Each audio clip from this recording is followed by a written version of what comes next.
नमस्कार, Rajesh sir classes में आपका स्वागत है।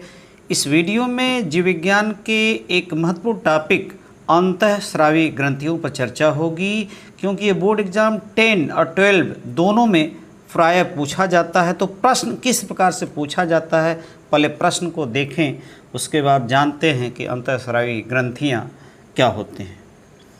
प्रश्न, अंतःस्रावी ग्रंथियाँ किसे कहते हैं अथवा नलिका विहीन ग्रंथियों से आप क्या समझते हैं? तो उत्तर, अंतःस्रावी ग्रंथियाँ एंडोक्राइन ग्लैंड्स, ऐसी ग्रंथियाँ जिसमें वाहिकाएं नलिकाएं नहीं होती हैं। ऐसी ग्रंथियाँ ग्लैंड्स जिसमें वाहिकाएं नलिकाएं यानी नलिकाएं नली नहीं होती हैं, अंतःस्रावी ग्रंथियाँ कहलाती हैं। ऐसी ग्रंथियों को जिसमें वाहिकाएं या नलिकाएं नहीं होती हैं या नलिका नहीं होता है, उसे हम अंतःस्रावी ग्रंथियां कहते हैं।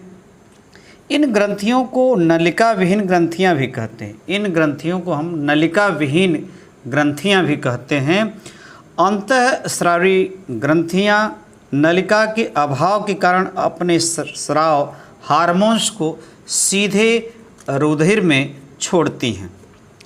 अंतःस्रावी ग्रंथियां नलिका के अभाव के कारण, उसमें नलिका नहीं होती, इसी कारण अपने स्राव जो हार्मोन्स होते हैं उनको सीधे रुधिर में छोड़ती हैं। रुधिर के साथ प्रत्येक हार्मोन्स शरीर के विशिष्ट स्थान पर पहुंचकर अपने विशिष्ट कार्यों को संपादित करता है। तो रुधिर के साथ प्रत्येक हार्मोन्स यानी प्रत्येक हार्मोन्स का अलग अलग हार्मोन्स का अलग अलग कार्य होता है। तो रुधिर के साथ प्रत्येक हार्मोन्स शरीर में विशिष्ट स्थान पर पहुंचकर अपने विशिष्ट कार्यों को संपादित करता है यानी पूरा करता है। जैसे शरीर में वृद्धि करना, प्रजनन, लैंगिक लक्षणों को प्रतिलक्षित करना, अन्य जैव रासायनिक क्रियाओं का संचालन तथा नियंत्रण करना। यानी जो हार्मोन्स होते हैं तो कुछ शरीर में वृद्धि करते हैं, प्रजनन, लैंगिक लक्षणों को प्रतिलक्षित करते हैं, अन्य कार्य होते हैं, उनका संचालन इन्हीं हार्मोन्स के द्वारा होता है।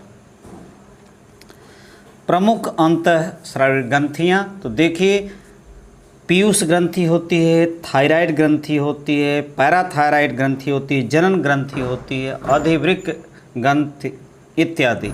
ये सब प्रमुख ग्रंथियों के उदाहरण हैं। अंतःस्रावी ग्रंथियों के या नलिका विहीन ग्रंथियों के उदाहरण हैं। नमस्कार।